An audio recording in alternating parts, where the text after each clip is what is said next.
सुप्रभात बच्चों। आज हम पढ़ेंगे कृतिका का दूसरा पाठ जॉर्ज पंचम की नाक। इस पाठ को मैंने इस प्रकार से बनाया है कि आपको सारे प्रश्नोत्तर भी साथ के साथ क्लियर हो जाएंगे। जॉर्ज पंचम की नाक पाठ कमलेश्वर द्वारा रचित एक व्यंग्यात्मक दास्तान है। ब्रिटिश शासन के प्रति तिरस्कार की भावना प्रकट करने के लिए ही लेखक ने जॉर्ज पंचम की नाक को ही काट दिया है। नाक काटना का अर्थ हुआ इज्जत उतारना। बच्चों, नाक हमारे मान सम्मान का प्रतीक होती है। अगर वही नहीं रही तो समझो सब कुछ जीवन में समाप्त हो गया। आओ इस पाठ को समझते हैं। इंग्लैंड की महारानी एलिजाबेथ द्वितीय अपने पति के साथ भारत के दौरे पर आने वाली थी। इस बात का शंख इंग्लैंड में बज रहा था और उसकी गूंज अर्थात आवाज़ भारत में सुनाई दे रही थी।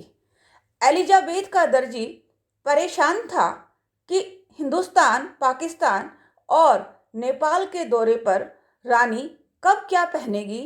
फोटोग्राफर की फौज तैयार थी। अखबार उनके नौकरों, बावर्चियों, खानसामों, अंगरक्षकों व कुत्तों की तस्वीरों से भरे हुए थे और देखते ही देखते नई दिल्ली की काया पलट होने लगी। बच्चों, यह क्वेश्चन एग्जाम में आपसे पूछा जाता है। काया पलट होना एक मुहावरा है जिसका अर्थ होता है आकार प्रकार में होने वाला बड़ा परिवर्तन। रानी एलिजाबेथ को दिल्ली में आना था, इसलिए सदा धूल से भरी हुई सड़कों को साफ किया जाने लगा। सरकारी इमारतों व पर्यटन स्थलों को सजाया जाने लगा। जगह जगह स्वागत द्वार बनाए गए। नाक ऊंची रखने के लिए सभी तैयारियां जोर शोर से होने लगी। गश्त लगती रही और लाट की नाक चली गई। इस पंक्ति का भाव है कि कड़ी सुरक्षा के बावजूद भी इंडिया गेट के सामने से लॉर्ड से नाक गायब हो गई। एक विदेशी के आगमन पर विदेशी की ही नाक नहीं होगी तो भारत की नाक कैसे रहेगी। इसका अर्थ क्या हुआ कि भारत की इज्जत कैसे रहेगी। दिल्ली में सब कुछ था पर नाक नहीं थी। इस पंक्ति का आशय है कि अत्याचारी ब्रिटिश सरकार व जॉर्ज पंचम के प्रति लोगों में सम्मान के भाव नहीं थे। फिर भी अतिथि देवता का रूप है। इस कथन को चरितार्थ करने के लिए देश के खैर खवाहों की मीटिंग बुलाई गई। खैर खवाहों का अर्थ हुआ भला चाहने वालों की।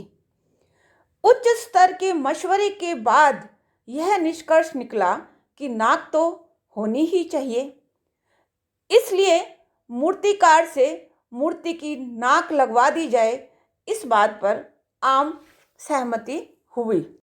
मूर्तिकार ने कहा कि नाक तो लग जाएगी, पर पुरातत्व की फाइलों से यह पता लगाया जाना चाहिए कि मूर्ति कहाँ बनी थी, कब बनी थी और उसके लिए पत्थर कहाँ से लाया गया था।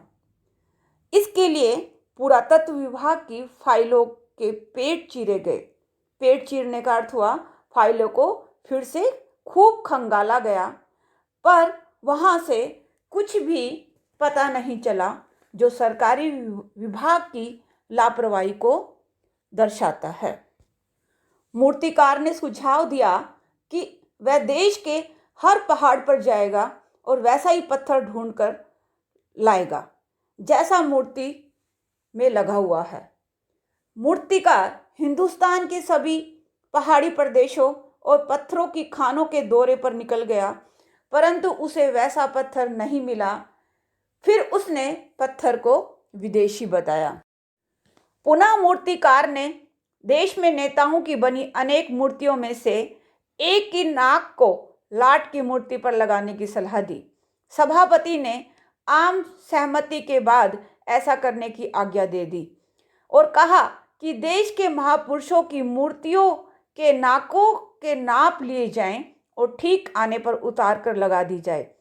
परंतु दुर्भाग्य से देश के सभी महापुरुषों व 1942 के आंदोलन में बिहार सचिवालय के सामने लगे शहीद हुए बच्चों की मूर्तियों की नाक भी जॉर्ज पंचम की नाक से बड़ी थी, अर्थात अधिक इज्जत रखने वाली थी। रानी का आगमन का समय नजदीक नाक का न होना, मूर्तिकार ने देश की नाक बचाने के लिए वह अपनी ओछी मानसिकता पेश करते हुए हुक्मरानों को फिर से क्या कहा, सुनिए बच्चों।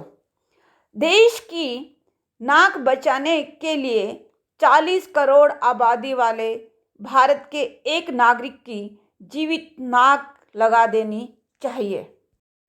यह सुनकर सभापति परेशान हुए, पर मूर्तिकार ने जब इस घटिया कर्म को करने का जिम्मा खुद लिया तो सभापति ने इस शर्मनाक हरकत की इजाज़त दे दी। जॉर्ज पंचम की नाक लगाने में दिखाई देने वाली बदहवासी गुलाम मानसिकता को दर्शाती है कि हम आज भी स्वतंत्र हैं, लेकिन मानसिक रूप से अभी भी परतंत्र हैं। अखबारों में केवल इतनी ही बात छपी कि नाक का मसला हल हो गया। उस दिन के अखबारों में एक बात गौर करने लायक थी कि देश में कहीं भी कोई भी सार्वजनिक कार्यक्रम नहीं हुए। सभी अखबार खाली थे। क्यों? क्योंकि सभी समाचार पत्र जिंदा नाक के लाट पर फिट करने के कुकृत्य से शर्मिंदा थे। आशा है बच्चों आपको ये पाठ समझ आया होगा। धन्यवाद।